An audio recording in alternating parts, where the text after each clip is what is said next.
Good morning students. Today we will find out the expression for electric field intensity at any point due to short electric dipole. इससे पहले की videos में हम दो expression find out कर चुके हैं इलेक्ट्रिक फील्ड के. First was for axial line, second one was equatorial line and third one in this series is eight any point. और इन दोनों डेरिवेशंस में हम लास्ट में जाके एक स्पेशल केस लेते थे. ये अज्यूम करते थे कि R is very very greater than A. That means dipole is very short. लेकिन इसमें हम स्टार्टिंग में ही ये कंसीडर करके चल रहे हैं कि डाइपोल इज वेरी शॉर्ट, ताकि हमें बाद में स्पेशल केस ना लेना पड़े. और एट एनी पॉइंट का मतलब है कि अब जो पॉइंट P होगा डाइपोल के, वो ना तो एक्सियल लाइन पे होगा, मीन्स ना ही सेम एक्सिस पे होगा, और ना ही इक्वेटोरियल लाइन पे होगा. इक्वेटोरियल लाइन मीन्स ना ही उसके परपेंडिकुलर होगा, वो कहीं बीच में होगा एट एनी पॉइंट. तो हमने पॉइंट P यहाँ कंसीडर कर लिया जो कि डाइपोल से एक एंगल पर है. कितने एंगल पर है? थीटा. ये हमारा डाइपोल है, means pair of equal but opposite charges separated by distance of 2a. Half half कर दिया तो ये डिस्टेंस क्या हो जाएगा? AA. और सेंटर से पॉइंट P का डिस्टेंस हमने हमेशा की तरह क्या ले लिया? R ले लिया.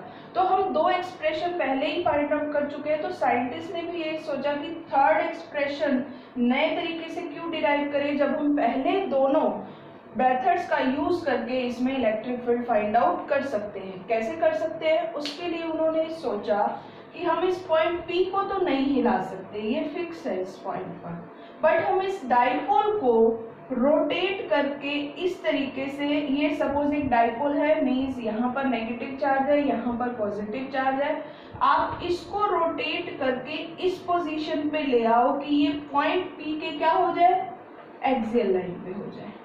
डाइपोल रोटेट होके जब यहाँ से यहाँ आएगा तो इस डाइपोल की सेम लाइन पे पॉइंट P होगा, यानी एक्सियल लाइन.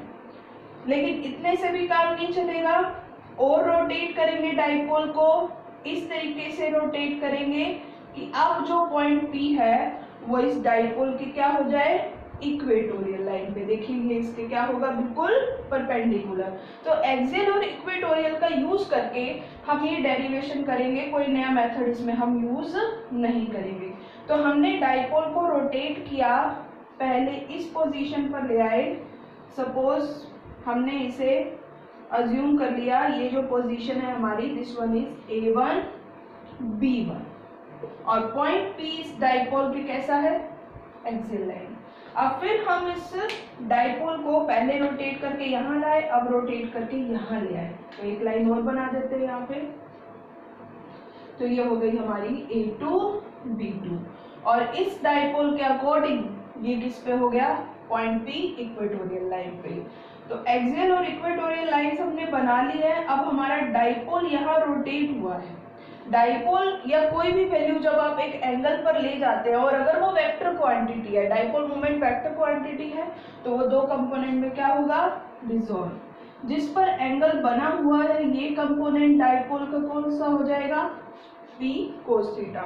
जिस पर एंगल नहीं बना हुआ, बिल्कुल उसके परपेंडिकुलर, वो वाला कंपोनेंट कौन सा हो जाएगा? P sin theta. तो सिंपल सी बात, एक्सियल लाइन में डाइपोल का कौन सा कंपोनेंट आने वाला है? P cos theta. और इक्वेटोरियल लाइन पे कौन सा कंपोनेंट आने वाला है डाइपोल मोमेंट का? P sin theta. तो ये अभी डायग्राम हमारा हाफ ही हुआ है, पहले इससे रिलेटेड जो भी है वो हम रीड कर लेते हैं. Let us consider an electric dipole of moment P vector along AB. पहले हमने एक डाइपोल कंसीडर किया जिसका मूवमेंट यानी डाइपोल मूवमेंट कितना है? P वेक्टर और अलोंग AB. आपको पता है इलेक्ट्रिक डाइपोल मूवमेंट की डायरेक्शन क्या होती है? From negative to positive. The dipole movement P vector can be resolved into two rectangular components, P cos theta along A1 B1. A1 B1 के along कौन सा हो जाएगा? P cos theta, and P sin theta along A2 B2. और P sin theta vector component किसके along हो जाएगा? A2 B2. यही आपने डायग्राम में समझा है. We have to calculate electric field intensity at any point P, और हमें पॉइंट, कहीं भी कोई पॉइंट है उस पर इलेक्ट्रिक फील्ड फाइंड आउट करना है. Here OP is equal to R, तो हमेशा की तरह सेंटर से पॉइंट P का डिस्टेंस हमने R अज्यूम कर लिया, and OA is equal to OB, that is equal to A. Next is electric field intensity at point P because of the axial line A1 B1, और हम assume कर रहे हैं axial line के लिए जो इलेक्ट्रिक फील्ड होगा उसको E1 से, और इक्वेटोरियल लाइन के लिए जो इलेक्ट्रिक फील्ड होगा उसको E2 से. जैसे वहां पर हम अज्यूम करते थे EA EB, यहाँ पर हम एक्सियल के लिए E1 से अज्यूम कर रहे हैं और इक्वेटोरियल के लिए E2 से. आप इसे E एक्सियल भी अज्यूम कर सकते हो और आप इसे E इक्वेटोरियल भी अज्यूम कर सकते हो, मर्जी है आपकी. तो पहले इनकी डायरेक्शन के बारे में समझते हैं, फिर ये रीड करेंगे. अब ध्यान से देखिए, ये आपका एक्सियल लाइन वाला डायपोल है और पॉइंट P इसके बिल्कुल सेम लाइन पे है, और हम हमेशा क्या अज्यूम करते हैं कि पॉइंट P पे कोई भी पॉजिटिव चार्ज है, या फिर ये डायपोल की जो मेन जो रिजल्टेंट फील्ड की डायरेक्शन होगी वही इसकी क्या होगी, इलेक्ट्रिक फील्ड की डायरेक्शन. तो जब ये डायपोल रोटेट होके यहाँ से यहाँ आ गया है, तो इस पे इलेक्ट्रिक फील्ड की आप याद करो, एक्सियल लाइन में रिजल्टेंट इलेक्ट्रिक फील्ड की डायरेक्शन क्या होती थी, बिल्कुल डायरेक्ट स्ट्रेट लाइन में यही डायरेक्शन होती थी उसकी रिजल्टेंट इलेक्ट्रिक फील्ड की. कुछ इस तरीके से याद करो, ये A था, ये B, ये पॉइंट P, EB होता था इधर, EA होता था इधर, और E की डायरेक्शन ये होती थी, यही होती थी B से बिल्कुल आउटवर्ड. तो ये डायग्राम इतने में होगा नहीं, हम पॉइंट P यहाँ जूम कर लेते हैं थोड़ा पास, और B1 की वजह से, A1 B1 की वजह से जो इलेक्ट्रिक फील्ड लगने वाला है वो बिल्कुल स्ट्रेट ऐसा लगेगा. ये हमारा क्या हो गया, E1. समझ में आ गई बात. एक्सियल लाइन के लिए जो इलेक्ट्रिक फील्ड लगेगा ये आपकी एक्सियल लाइन है, और इस पॉइंट P पे जो इलेक्ट्रिक फील्ड लगेगा बिल्कुल ऐसा स्ट्रेट.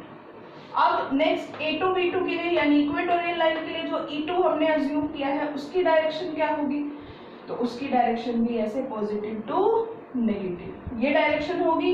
लेकिन इस डायरेक्शन को B2 की स्ट्रेट इस तरफ होगी E2 की डायरेक्शन, लेकिन E2 यहाँ E1 यहाँ कोई फायदा नहीं इसको बनाने का, तो हम E2 को इसके पैरेलल बिल्कुल यहाँ ड्रॉ कर लेंगे. कुछ ऐसा ही हम इक्वेटोरियल लाइन में भी करते थे, आपको बात ध्यान हो तो ये E1 हो जाएगा और ये E2 पैरेलल लगने चाहिए एक दूसरे के, स्ट्रेट लाइन में आपको बना लेना. अब इसके बाद ये E1 वेक्टर और E2 वेक्टर ये दोनों एक दूसरे के कैसे हैं, परपेंडिकुलर, क्योंकि एक एक्सियल लाइन की वजह से आ रहे हैं, एक इक्वेटोरियल लाइन की वजह से, और एक्सियल और इक्वेटोरियल का मतलब क्या है, बस 90 डिग्री का डिफरेंस.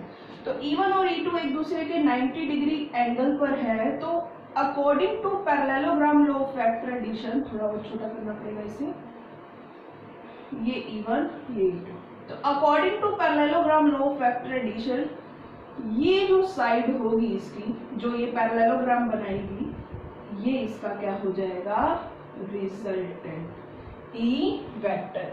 ये हमारा क्या था, E1 वेक्टर, ये हमारा क्या है, E2 वेक्टर, और इसका जो रिजल्टेंट होना चाहिए according to parallelogram law of vector addition, क्योंकि parallelogram law of vector addition आपने 11th क्लास में पढ़ा था, तो उसमें क्या कहते हैं, जब भी दो वेक्टर इस तरीके से एक दूसरे के परपेंडिकुलर हो, तो जब ये इसका जो डायगोनल बनेगा वही आपका क्या होगा, रिजल्टेंट होगा.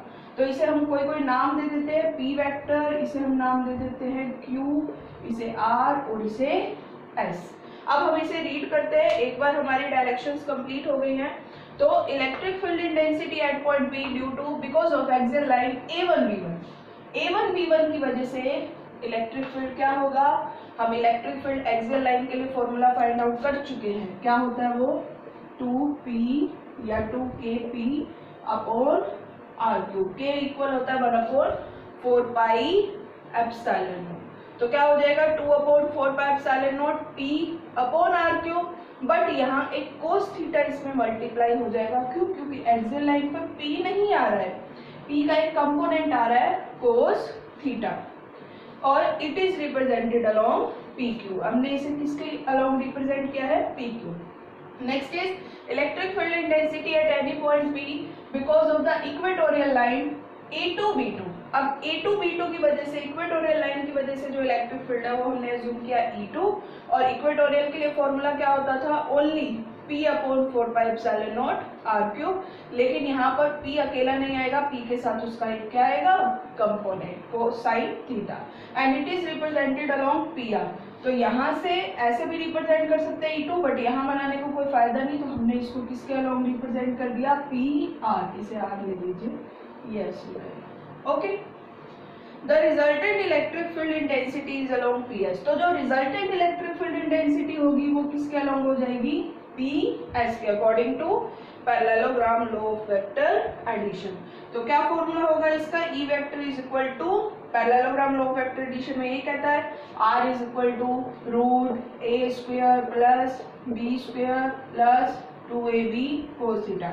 बस यहाँ रिजल्टेंट की जगह इलेक्ट्रिक फील्ड इंटेंसिटी A की जगह E1 हो जाएगा और B की जगह E2 स्क्वायर है तो स्क्वायर जो भी होगा मल्टीप्लाई, तो ये फॉर्मूला हो जाएगा। और थीटा यहाँ पर कितना है, E1 और E2 के बीच का एंगल कितना है 90, cos 90 क्या हो जाएगा 0। तो आपके पास सिर्फ ये फाइनल फॉर्मूला बनेगा और फाइनल फॉर्मूला के बाद आपको पता है हमारी कैलकुलेशन स्टार्ट हो जाएगी। Okay students.